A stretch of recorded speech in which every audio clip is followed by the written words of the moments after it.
Sono sceso dal taxi che mi aveva preso alla stazione dei treni. Ero in un breve viaggio per visitare i miei genitori che avevano bisogno di aiuto con alcuni problemi familiari. Mia moglie Susie, con cui stavo da 10 anni, ha dovuto restare a casa per lavoro. Lavorava come broker assicurativo e il cliente con cui lavorava aveva bisogno che guidasse un team, così è rimasta a casa. Mia moglie è molto brava nel suo lavoro. È arrivata dove è grazie al fatto di essere migliore di qualsiasi altro uomo o donna. Un po' su mia moglie. Nel suo lavoro precedente non era sempre un'impiegata d'ufficio. Era molto più proattiva e rispettata anche in questo lavoro. Ma a causa della pressione e dello stress del lavoro, voleva un lavoro meno stressante. Si diceva tra i suoi colleghi maschi che il suo aspetto avesse anche contribuito alla sua promozione, o almeno così diceva la voce di corridoio. Questo potrebbe essere vero se credete ad alcune persone, ma non ai clienti, ai consumatori, ai direttori o al presidente del consiglio di amministrazione. Fa un ottimo lavoro. Mia moglie ha 40 anni, 5 anni meno di me, si allena quasi ogni giorno, corre e si mantiene in forma. Il suo corpo è tonico, ma appare ancora sexy. È alta per una donna, poco meno di 1,80 m, che è la mia stessa altezza. Mi alleno anch'io e spesso corriamo insieme e andiamo in palestra quando possiamo. Susie ha lunghi capelli castani che le scendono fino alle scapole. Si veste sempre in modo impeccabile. Non va mai ad appuntamenti o invita a cena a meno che non sia con altre persone. Non è mai sola con clienti, consumatori o colleghi. Questa è una sua scelta, non mia. A causa del suo status nell'azienda può decidere con chi trascorrere il tempo. Il mio lavoro come responsabile di magazzino mi dà un po' di libertà per pranzare con mia moglie, cosa di cui approfittiamo ogni volta che è possibile. Questa è la storia di fondo della relazione tra me e mia moglie. Il taxi si allontanò. Mi avvicinai alla casa e vidi che le luci erano accese e che suonava musica ad alto volume. La maggior parte delle finestre erano aperte. Era una notte calda, quindi potevo capire le finestre aperte. Ma la musica? Quando arrivai alla porta di casa nostra, notai che non era chiusa correttamente, come se fosse stata aperta con forza. La spinsi gentilmente e camminai lungo il corridoio. La musica proveniva dal soggiorno, così andai in quella direzione. Posai la mia valigia e entrai nel soggiorno. Rimasi molto sorpreso di vedere mia moglie seduta sul divano a bere una delle mie birre. «Ciao Gary, buonasera amore mio, scusa per il disordine». Mia moglie dovette urlare per essere sentita sopra la musica. Mi avvicinai al lettore CD e lo spensi. Il silenzio era assordante. Guardai intorno alla stanza e notai che mia moglie aveva indossato la sua tenuta sportiva. Reggiseno sportivo, leggings, sneakers e uno dei miei berretti. Come sempre, era bella e sexy, ma in questo caso potevo vedere che stava cercando di fermare il tremore nel suo corpo. «Stai male?» «Voglio dire fisicamente», dissi guardandola. «No, Gary, fisicamente sto bene», rispose con un leggero tremore nella voce. Misi la mano in tasca, tirai fuori il mio telefono e scattai alcune foto del disordine. Poi chiamai il 113, chiedendo un'ambulanza e richiedendo che una pattuglia venisse a casa. Mi chiesero cosa fosse successo e dissi all'operatore che la mia casa era stata violata e danneggiata. Dissi che io e mia moglie stavamo bene, ma gli intrusi erano in cattive condizioni. L'operatore disse che un'ambulanza e una pattuglia stavano arrivando. Camminai sopra i 5 corpi e mi sedetti accanto a mia moglie sul divano. Presi la sua mano e la strinsi. «Susie, amore mio, cosa è successo?» «Beh, mi stavo preparando per andare a correre. Come puoi vedere, sono pronta per uscire. Comunque, mentre mi stavo preparando e facendo riscaldamento nel soggiorno, ho sentito bussare alla porta. Sono andata alla porta, l'ho aperta leggermente e ho visto che era il mio cliente e 4 uomini dal lavoro. Guardai i 5 uomini che gemendo e lamentandosi sul pavimento, tutti in condizioni diverse. Allora cosa è successo dopo? Beh, il cliente ha chiesto il permesso di entrare e ha detto che gli altri uomini avrebbero voluto partecipare alla nostra riunione. Quando ho detto di no, ha spinto la porta ed è entrato, seguito rapidamente dagli altri uomini. Comunque, 2 di loro mi hanno afferrata e poi il cliente si è lanciato contro di me. «Qual è il tuo cliente?» chiesi guardandomi intorno nella stanza. Susie indicò un uomo basso, grasso e calvo, che teneva le sue parti intime e si stringeva il naso. Il suo naso sanguinava e stava emettendo una sorta di gemiti e lamenti allo stesso tempo.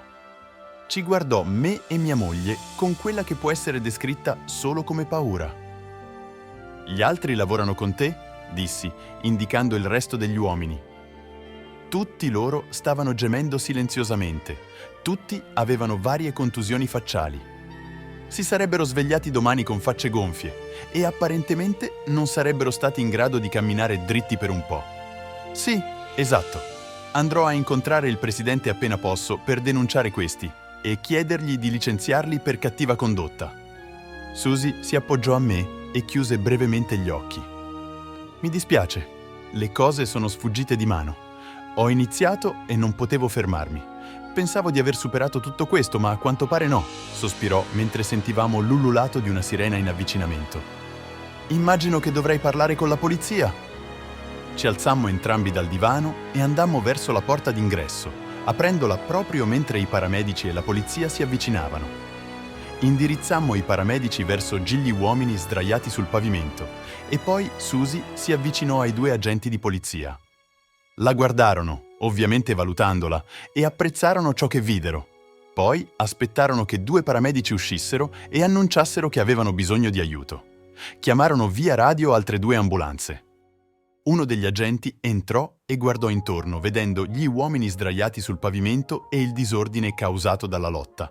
Poi guardò la porta e poi me, alzando un sopracciglio. «Signore, è opera sua? Uomini sdraiati sul pavimento?» «Non io, mia moglie. 5 uomini hanno fatto irruzione in casa nostra con l'intenzione di abusare di mia moglie, ma sfortunatamente hanno scelto la donna sbagliata da far arrabbiare», dissi, tenendo la mano di mia moglie. L'agente guardò mia moglie. «È vero che questi uomini hanno fatto irruzione in casa sua e hanno cercato di aggredirla?» «Sì, agente. Uno di questi uomini è un cliente dell'azienda per cui lavoro. Gli altri 4 facevano parte della mia cosiddetta squadra, che mio marito ha detto voleva mettermi nei guai. Quindi perché i 5 uomini sono feriti e lei no? E come ha fatto?»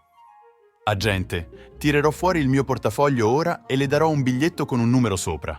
Può chiamare ora e risparmiare tempo, oppure può aspettare fino a quando arriviamo alla stazione. Dipende da lei», gli dissi. Gli porsi il biglietto, lo esaminò, poi tirò fuori il suo cellulare e compose il numero. Dopo un paio di secondi gli dissi chi era e cosa era successo, poi gli diedi il nome di mia moglie.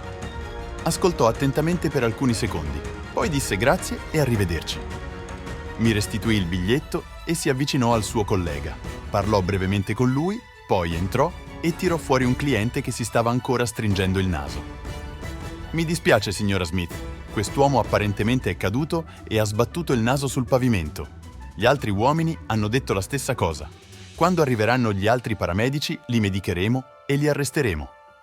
Mentre aspettavamo fuori, arrivò un'altra pattuglia, seguita da una seconda ambulanza. L'agente in carica parlò con loro e rapidamente portarono fuori tutti gli uomini dalla casa e nelle ambulanze. Poi, dopo aver scambiato una stretta di mano di commiato, l'agente disse: «Scusate per l'equivoco, signore e signora Smith. Mi occuperò personalmente di questi bastardi e mi assicurerò che vadano in prigione. Nel frattempo, metterò a verbale che lei, signora Smith, ha difeso il suo onore e ha fatto ciò che qualsiasi persona ragionevole avrebbe fatto. Potremmo dover parlare di nuovo più tardi, ma per ora godetevi la vostra serata». Si girò e se ne andò, lasciandoci soli. Rientrammo in casa, ci assicurammo che la porta fosse chiusa a chiave e sbarrata nel miglior modo possibile, pulimmo il disordine e buttammo via i mobili rotti, pulimmo il sangue dal tappeto e in generale sistemammo tutto. Poi ci sedemmo al tavolo della cucina, bevemmo ciascuno un bicchiere di birra e, prendendo mia moglie per mano, andammo verso le scale. Mentre salivamo le scale, Susie si tolse i vestiti. Quando raggiungemmo la cima delle scale, mia moglie era già su di giri. Ci baciammo e ci toccammo per tutto il tragitto fino alla camera da letto. Poi ci lasciammo cadere sul letto e rimanemmo fianco a fianco nudi per un po'. «Ti amo, Gary. Sei tutto per me. Grazie per essere il mio amante, il mio amico e mio marito». «Grazie, Susie. Ti amo anch'io». Finalmente si alzò da me, mi tirò giù dal letto e camminammo mano nella mano verso la doccia. Il giorno dopo andammo entrambi alla stazione di polizia per vedere cosa sarebbe successo. Non appena arrivammo, un uomo in abito nero, camicia bianca e cravatta nera si avvicinò a noi. Maggiore Smith, lei e suo marito siete liberi di tornare a casa. Nessuna accusa verrà mossa contro di voi e solo per informarla, le persone che hanno illegalmente fatto irruzione in casa vostra saranno rinchiuse per molto tempo. Il suo cliente è stato licenziato dal suo lavoro e sua moglie è stata informata dei suoi tradimenti. Sarà anche messo via per diversi anni. Il rapporto della polizia dirà che avete difeso la vostra casa da più aggressori. Lei è un'eroina, Maggiore Smith. Può naturalmente tornare al lavoro in qualsiasi momento, ma il suo capo ha detto di prendersi una settimana di riposo e poi tornare. Ha detto che ha bisogno di lei e che l'azienda probabilmente non sopravviverà senza di lei. Prese la mano di mia moglie e la scosse brevemente. Maggiore Smith, grazie per il suo servizio e il tempo nel nostro dipartimento. Sappiamo tutti che è difficile adattarsi alla vita civile, ma penso che suo marito stia facendo un ottimo lavoro nell'aiutarla. Comunque, è ora di andare, signora Smith. Se succede di nuovo, avrà difficoltà a spiegare, quindi cerchi di non mutilare più civili. Guardai la gente e dissi: «Sa, mia moglie è stata molto trattenuta. Nessuno è stato ucciso. Lei ed io sappiamo entrambi che se il maggiore Smith avesse perso il controllo della situazione, ci sarebbero stati 5 cadaveri qui». Con quelle parole ci girammo, camminammo verso la nostra auto e tornammo a casa. Grazie per aver seguito questa incredibile storia fino alla fine. Cosa avresti fatto al posto loro? Faccelo sapere nei commenti. Se ti è piaciuto il video, lascia un like e iscriviti al nostro canale per non perdere altre storie sorprendenti come questa.